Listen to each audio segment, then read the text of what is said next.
Have you ever noticed how brands you wear seem to say something about the type of person you are? Whether that's a good thing or not, I'm not sure, but when I was in high school, that was exactly how it worked. For me, Abercrombie meant you were a preppy person.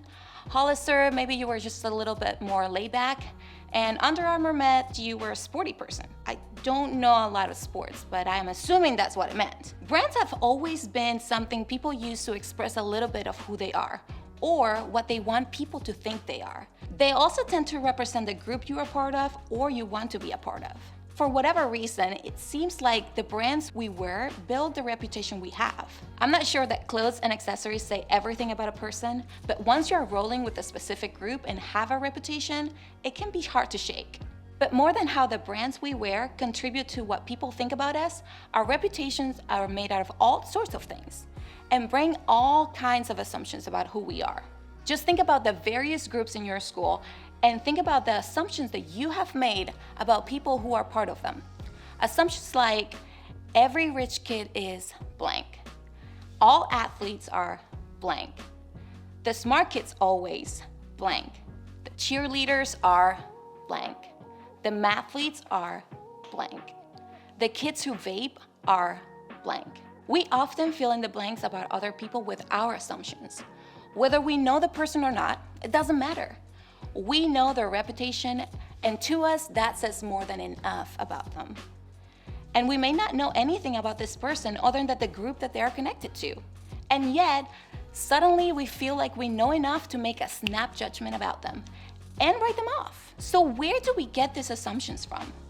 Well, I think that they come from a lot of places, but 3 common ones stand out the most. First, experiences. We have experiences of what someone like them did or said to us, and we use those experiences to prejudge what this person is like.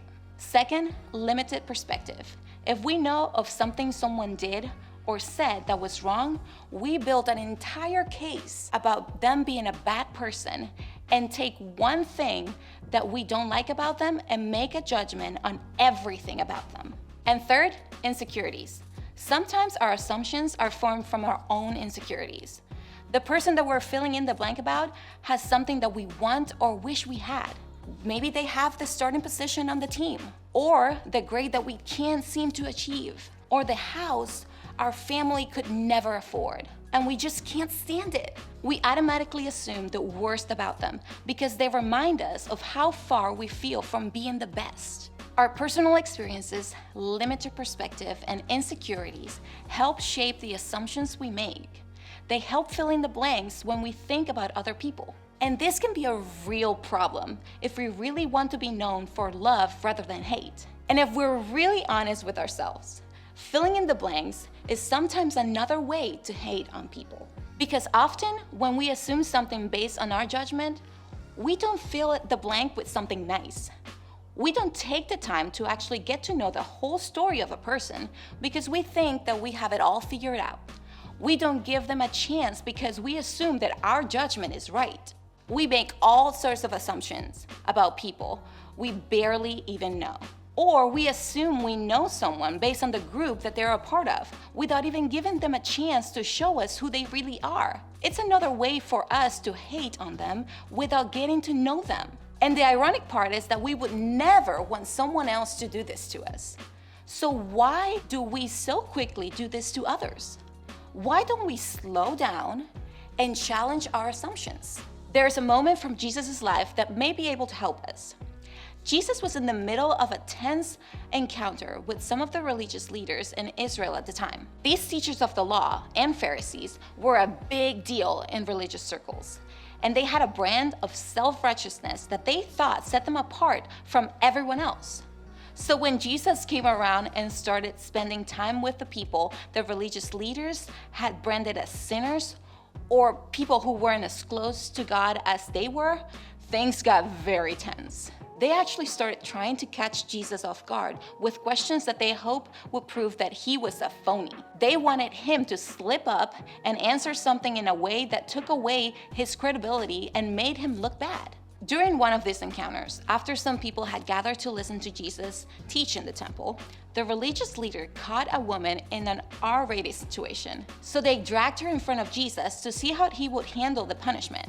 And I think that what happened here shows us a different way to live instead of filling in the blank about other people's reputation. Now check this out. As he was speaking, the teachers of the religious law and Pharisees brought a woman who had been caught in the act of adultery. They put her in front of the crowd.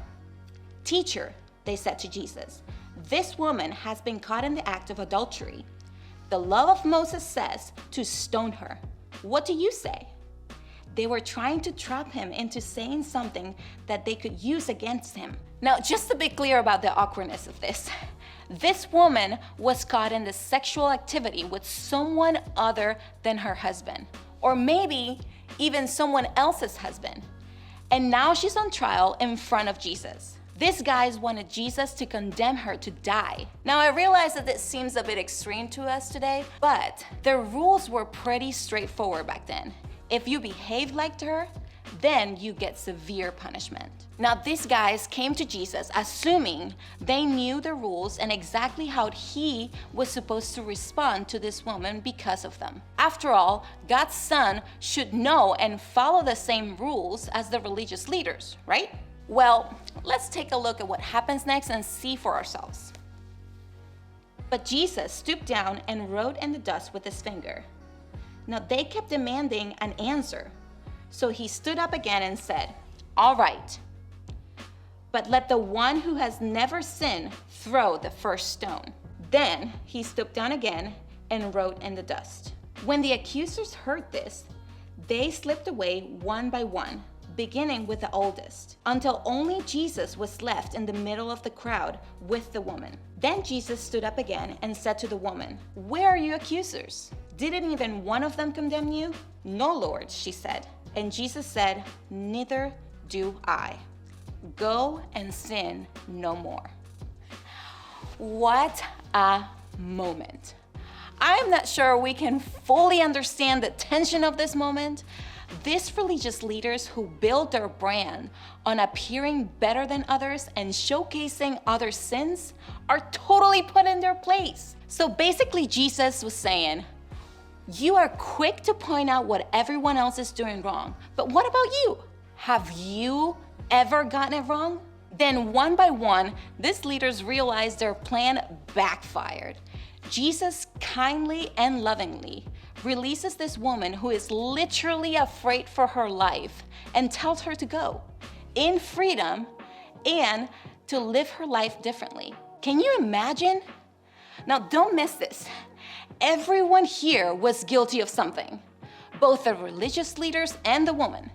But Jesus didn't let this woman's guilt be the end of her story. He didn't let her mistake fill in the blanks for her life. Jesus challenged her to change by saying, "Go and sin no more." That was Jesus's brand, love. And it's exactly what you and I should be about too. But isn't it true that sometimes we are more on brand with the religious leaders? Don't we often fill in the blanks about other people based on their behavior one time? And maybe what they did was wrong, but maybe it was just something that we didn't like. And all of a sudden, we've decided that they are a certain way because of something we prefer or don't prefer. But Jesus' approach to this situation in the story teaches us something different. Everyone branded this woman as bad. Everyone judged her based on this one thing she had done. But Jesus saw her as more than this one thing. He didn't write a story about who she was because of what she had been caught doing. He didn't fill in the blank for her. He didn't see her with an assumption made about her or a judgment made about her. He saw her as a whole person. And as a whole person, he saw her as being deserving of another chance. Jesus proved that we are more than the assumptions and judgments of others. We are worthy of forgiveness, grace, and a second chance because of his love for us. And we can extend the same forgiveness, grace, and love to others too. What if this was the approach that you and I started to take when forming our opinions of other people? What if instead of filling in the blanks with assumptions and judgments, we chose to assume the best and judge everyone as people, not just by their actions? What if we chose to see them as being worthy of love. What if we chose to let love fill in the blank? This will change a lot about the way we think about and treat other people, wouldn't it? Not only that, this will also change a lot about the way we think of ourselves too. We may wind up realizing that we are not as terrible as other people made us feel, or we are not as perfect as we may think. There is something both encouraging and humbling about Jesus' approach. It puts us all on the same level as people God loves and people Jesus died to forgive and set free, not just a sum total of all of our actions. In other words, when we're filling in the blanks with judgment or hate, we're only seeing part of a person, their actions, whatever they did that was wrong or something that we didn't like. But when we fill in the blanks with love, we are seeing others as humans, more than what they have or have not done. We are seeing them as individuals worthy of love, grace, and forgiveness. So when the opportunities for assumptions and judgments start flying at you, take these steps towards a new approach. Stop and think about how others have filled in the blanks about you. When you're in the process of filling in the blanks for someone else with something other than love, stop. Stop and think about your own life. Now, don't get down on your imperfections, but instead remember how much grace and love you've needed to be where you are today. Remember, Jesus' forgiveness brought you to a place where your life started to change for the better. Then, treat other people the way Jesus had treated you, with grace and love, assuming their best days can be ahead of them. Next, think about how you have wrongly filled in the blanks for someone else. Who is someone you think you know, but you really don't? Who have you filled in the blanks for in a negative way without even learning their whole story? What if instead of filling the blanks about him or her with assumptions, you fill in the blanks with what you do know? Then start to get in the habit of challenging your assumptions about others, because now you do know the way Jesus sees them, as someone deserving of love, grace, and kindness. What if you chose to fill in the blanks about them with Jesus' brand of compassion? What if you chose to let love fill in the blank? When we choose to follow Jesus' example and take these steps, we are choosing to let love fill in the blanks instead of our quick and shallow assumptions and judgments. Jesus' example shows us how to form healthy opinions of others by filling in the blanks about them with love, not hate, using grace and truth. Just imagine what would happen if this is how we spend our time forming opinions of those around us. Instead of assumptions, stereotypes, and preconceived notions based on one part of a person, every opinion we form about others will be all about how worth loving they are.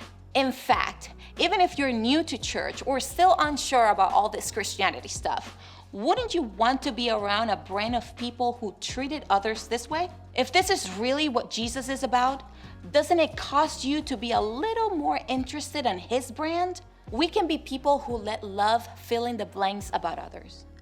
When we do this, we will be people known for our love of others, just like Jesus was, just like Jesus intended his people to be.